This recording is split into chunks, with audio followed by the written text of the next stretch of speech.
Locked On Podcast Network, your team every day. This is Mission Control, Houston. Ignition sequence start. I've been preparing for this all my life. Here's Porter on hard and taking him to school. What a great play by Jae'Sean Tate. K.J. Martin climbed Bobon Mountain. T-minus 15 seconds. Guidance is internal. And you've seen tonight that we fought together, we stayed together, and it's about damn time, man. 6, 5, 4, 3, 2, 1. What's up, and welcome to another episode of Locked On Rockets, the best and only daily podcast covering your Houston Rockets. As always, I'm your host, Jackson Gatlin, native Houstonian and partner at Apollo Media. Be sure to follow along on Twitter at JT Gatlin, the show, of course, at Locked On Rockets, as well as at Apollo HOU. Now, joining us, we've got a really cool, interesting setup, fun episode today. We've got first, very good friend of the show, Karthik Prasad, who is going to be co-hosting an exclusive interview here at Locked On Rockets. KP, how are you doing, man? Doing great, Jackson. Thanks for having me on again. Well, thanks for setting this whole thing up, because now joining us is somebody who knows Jalen Green pretty well, I would say. Prolific prep coach, Joey Fuca. How's it going, Joey? Great. Thanks for having me on, guys. We're excited to have you on the show, man. It's going to be great to learn a lot more about Jalen Green, a guy who is potentially going to be the guy the Houston Rockets select number 2 overall in this upcoming NBA draft. And so it's really exciting to have you on the show. I want to start off and we'll get the ball rolling here. And you kind of were talking to KP on Twitter in a reply, and that's kind of what prompted this whole thing. You said that Jalen Green is a franchise changer, right? And I want to dive into that. We're going to, attack this from all angles. But what do you mean by that? Just your opening statement, your elevator pitch for Jalen Green. Yeah, well, Jalen's a once in a lifetime player to coach, man. I only had him his senior year, but in that short amount of 6 to 7 months, we developed a relationship that'll be a lifelong relationship. I tell NBA scouts all the time that it's coaching, LeBron or Kobe when they're in high school. It's just the game is easy for them. But no, what I meant by a franchise changer is Jalen's obviously a spectacular talent, but he's also a great young man too. And I think that from on the court and off the court, whoever is lucky enough to get him is really getting a lucky one. And he plays for a different purpose. Jalen has a different mission, and he's super dedicated, super motivated to proving his worth. And so that's why I sent the tweet. I was like, man, if you don't know him personally like I do, you just know that he's going to be special. And so that's what I meant by my tweet. So when talking about Jalen Green and kind of looking back at where he was when you first met him, I mean, what were your expectations going into? You said you got him, so you got him as a senior, so you kind of already had some tape on him. You kind of already knew what you were getting. What was that first conversation with him like when you first introduced yourselves to each other? And was it at a practice? Did y'all go out and just kind of casually have lunch to get to know each other? How does that work? No, actually, we the first time I've known Jalen, I mean, he grew up in Fresno. I grew up in the Bay Area, so we've always, respected him and seen his highlights and seen his film. But the first time I met Jalen was actually on opposing sidelines. He played for the Oakland Soldiers in the spring of AAU season, and I have my own AAU program, so I actually got a chance to play him and guard him, and that was not fun. But his senior year, I can just remember him walking in the gym at Prolific, and we respected each other. We knew each other. But honestly, it wasn't really anything different. I think our relationship just kind of developed over time organically. And Jalen's just he has that type of personality where you just want to be around that type of player. And so over the course of the year, we just developed a closer relationship. But yeah, the first time I met him was on opposing sidelines. So I don't want to experience that again. Go ahead, KP. You got something? Yeah, just wanted to follow up on one thing you mentioned in your opening statement around Jalen playing with a different mission, a different purpose. Yeah. What does that mean? I mean, we've all kind of read as much as we can about Jalen and your quotes, but what does that mean? So Jalen comes from a very tough neighborhood in Fresno. I don't know if you guys know Fresno at all, but not a great area. And there haven't been many players that have come out of that area. And Jalen, what I mean by a different purpose is that Jalen is he's very close with his family. He has a very close-knit circle. And I think that when you meet Jalen, you'll understand that and you'll know that just because he just plays, even when you watch him play, like he plays with a different passion.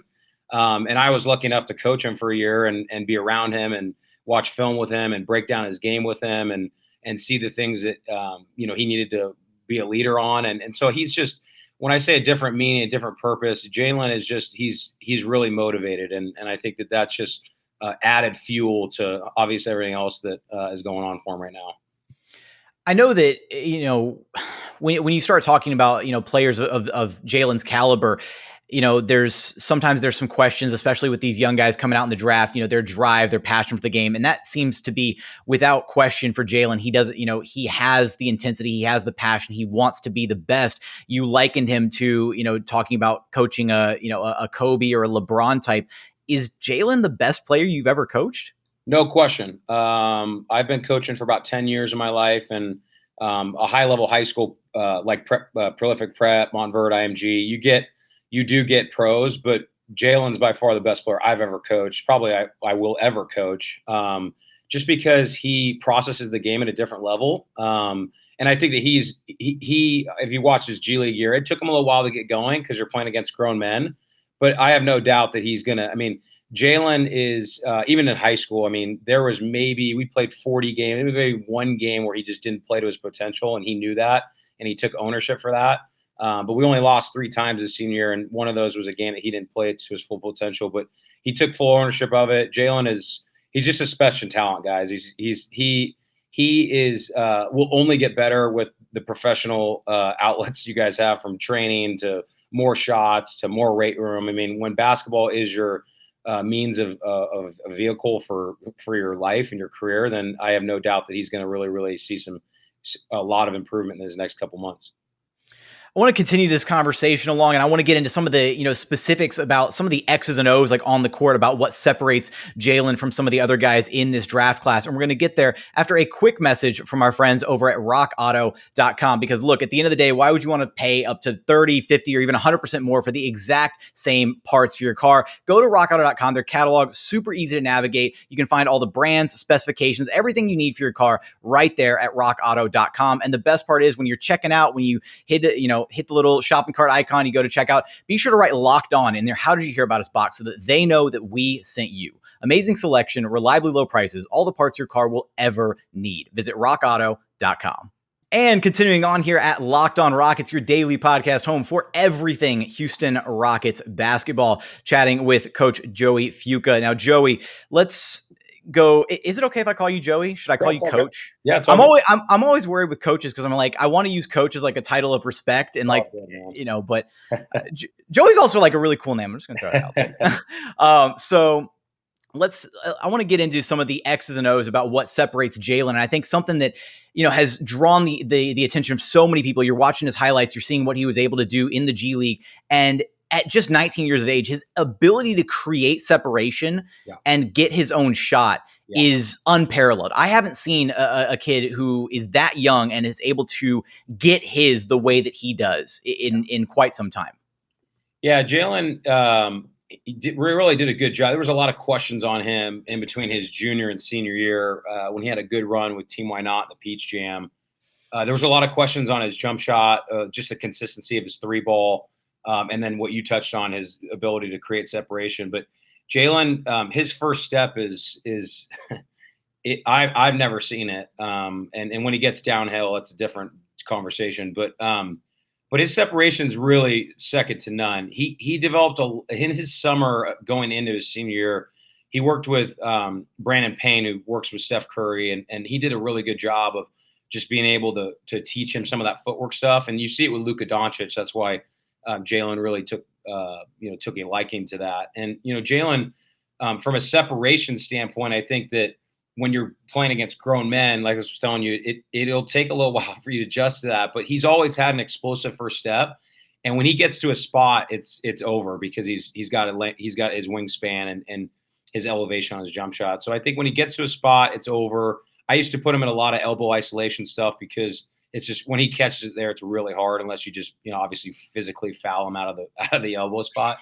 But no, Jalen, from a separation standpoint, guys, he is really hard to guard. And I think, if you get physical with him, that's probably the next thing that he's got to work on. But from a separation standpoint, I think there's really not many guys that are better than him.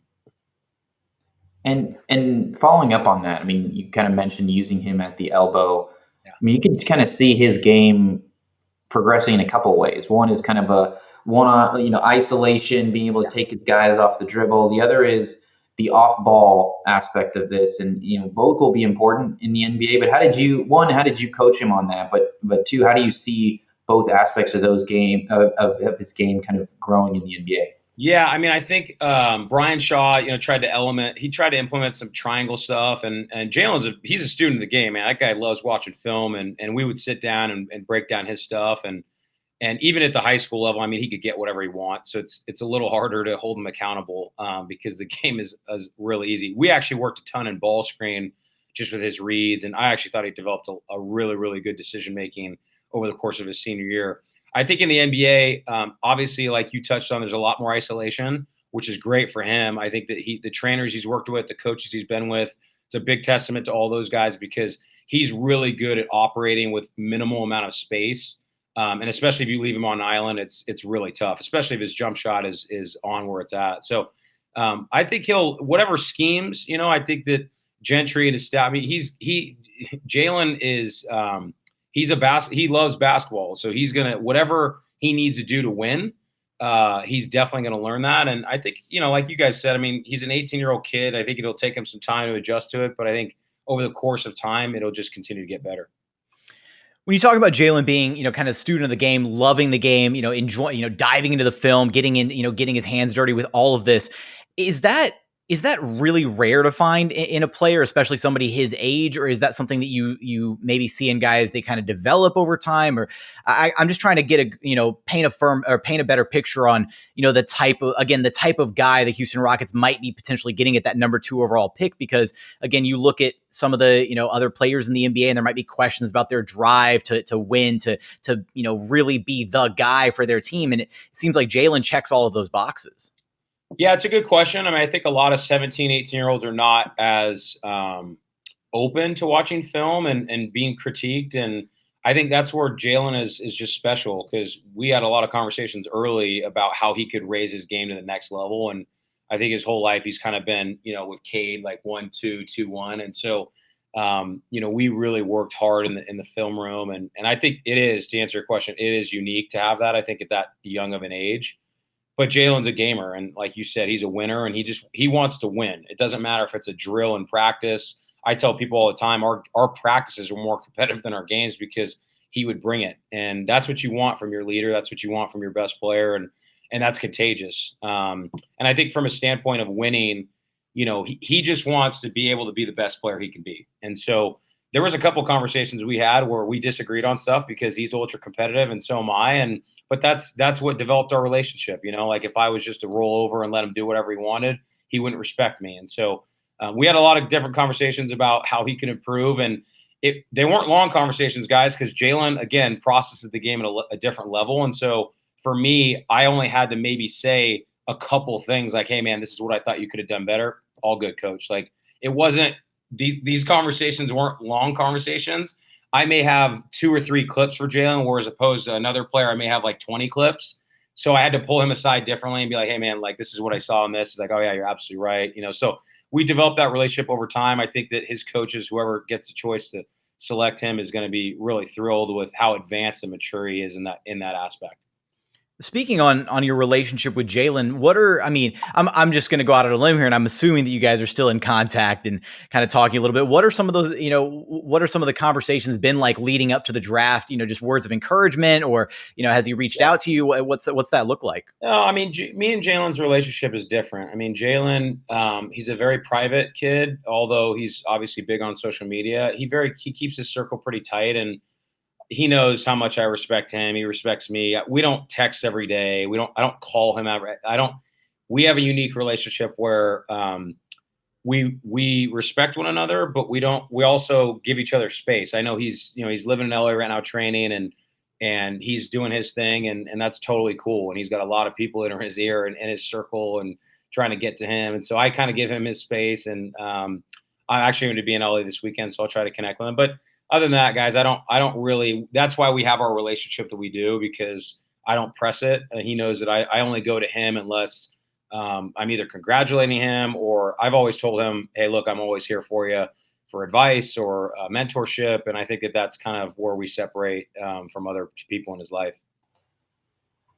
I do want to kind of shift gears here in just a moment and focus on the other side of the basketball, because we kind of talk about the offensive side of Jalen Green's game. I do want to focus on, his defensive side and kind of some of the areas that I think might have some criticisms from people, at the next level. And we're going to get there after a quick message from our friends over at betonline.ag, because look, at the end of the day, BetOnline is the fastest and easiest way to bet on all of your sports action. You got baseball season in full swing. NBA season has concluded, but they've also got you covered for UFC, MMA, you name it, they've got it over at BetOnline. So don't sit on the sidelines anymore. It's time to get in on the action. You can do that using promo code LOCKEDON for a 50% welcome bonus on your very first deposit. Again, that's promo code LOCKEDON for a 50% welcome bonus on your very first deposit.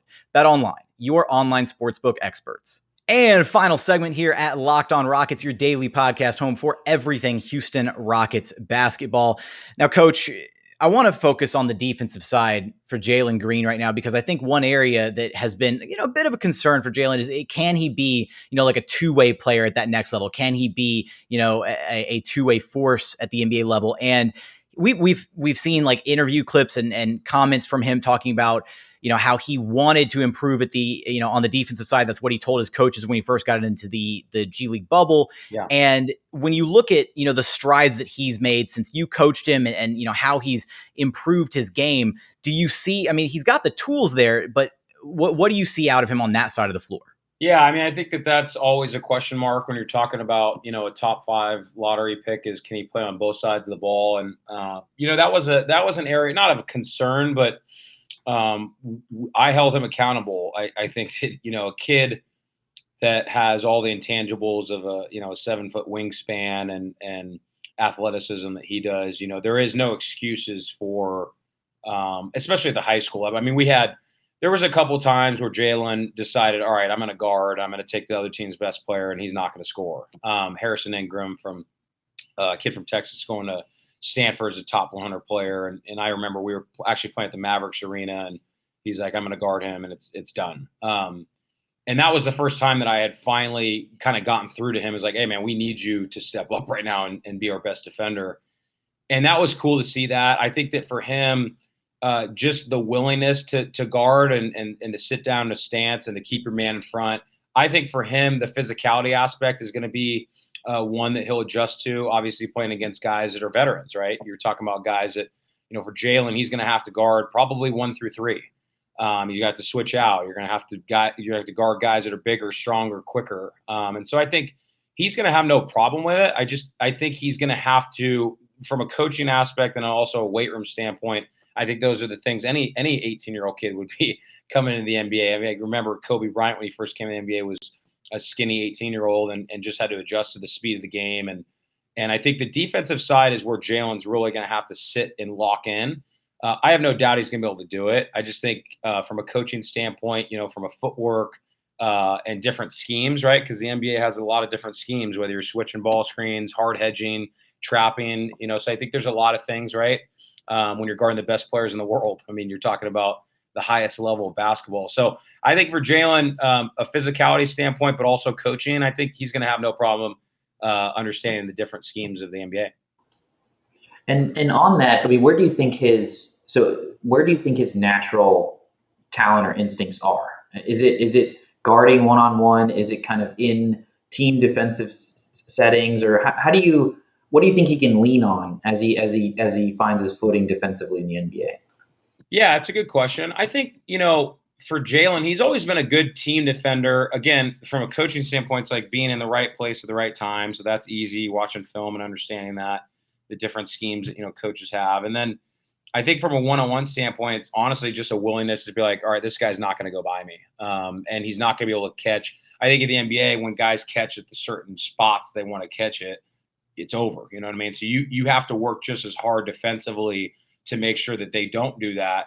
Because for Jalen, it's almost the same. It's like, dude, look, if you catch the ball at the elbow, it's a problem for the defense. So it's the opposite for him, he's got to think that way. That mindset has got to be, hey, this is where this guy likes to catch the ball. This is what this guy likes to do. If he's 58% going right, then you got to make him go, so different schemes that he's got to be able to learn. And I have no doubt he's going to be able to do it. I think it's just it's a learning curve. You know what I mean?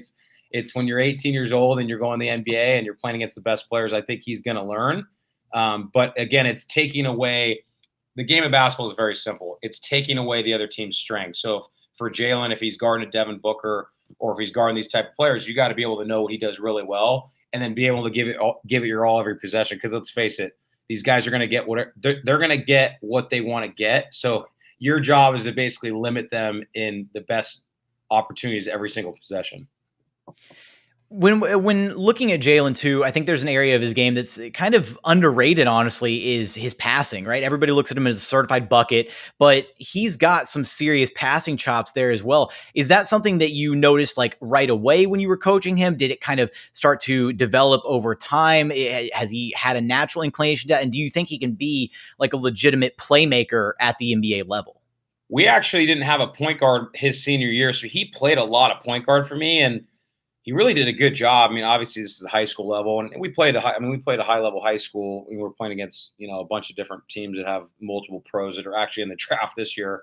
But Jalen actually played a lot of point guard for me, and he did a really good job. I think in transition, he was really, really good. I mean, when he gets north to south, it's really a tough time for the defense. But he learned that defenses sag, defenses were sitting in the lane, and so I think that he made the game easy for himself by kicking and making the open read. But I think Jalen's decision-making, like you said, I think is really an underrated facet of his game. I think Jalen he's really, really good decision maker. And I think that'll just continue to improve. I mean, when you're talking about four other guys on the floor, Porter Jr., I mean, you talk about some of these guys that are really, really good players. I mean, he's going to make the game easy for them. And so I think whatever scheme he's put in, whether he's a point guard, whether he's a two, none of that stuff really matters other than can you make plays and can you make plays for other players. So I think Jalen has no problem doing that, and I think you're absolutely right, Jay. I think he's definitely going to make some people surprised on how good of a passer he is.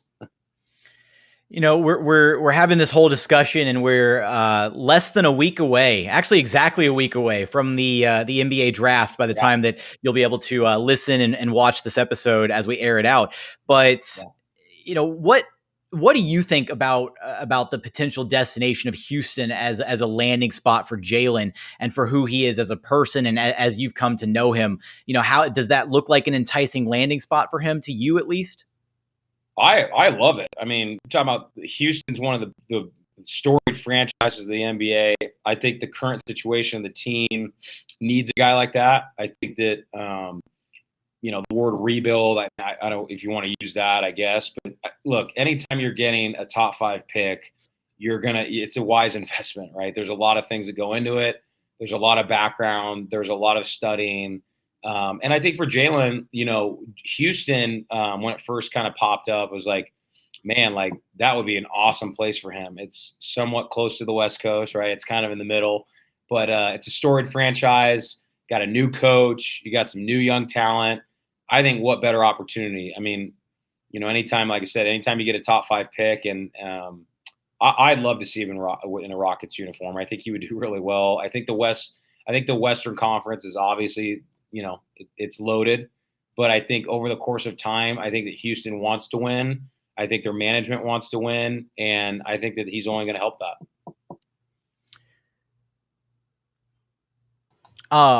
I guess my one of my final questions that I wanted to tee up for you is just, what are you most looking forward to for Jalen at the next level, right? You had the chance to coach him, you've seen his progression, you've seen him go through the G League, and now he's about to, go through the NBA draft. What are you most excited for him, once he becomes an NBA player, which, potentially, knock on wood, with the Houston Rockets? Yeah, Jalen, look, anytime a kid has a goal of doing something like this, it's a really it's a high goal, right? It's a lifetime goal. It's a goal that a lot of kids have, right? And then you figure out, through the course of your life that this is a really hard goal.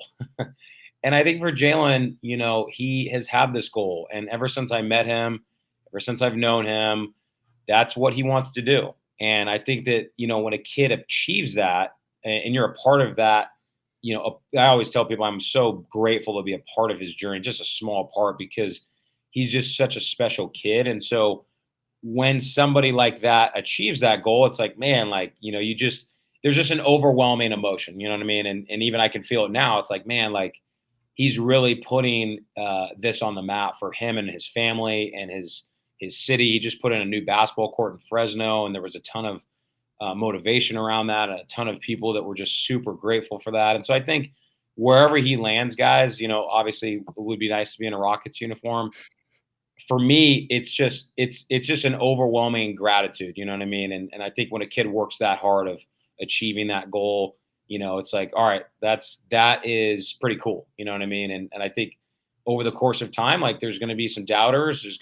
That's just the course of NBA basketball. It's like, okay, you get drafted, and then you got to go prove everybody wrong, and then you got every year it's like something different, right? Because when you're that high of a pick, there's a lot of expectations, and there's a lot of people that are waiting for that, right? But I think for Jalen, for me specifically as his head coach for his senior year, just grateful to be a part of the journey. I'm grateful to have met him, and I'm super grateful to see him in whatever uniform he lands.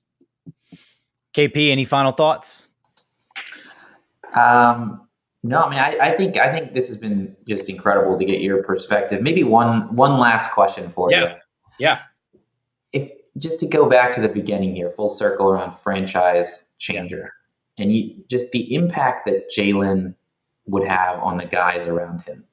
You just speak to that a little bit, or he's going to be joining in, I think, a young team wherever he goes. Think about the top 2, top 3, just the impact and the ability to elevate others.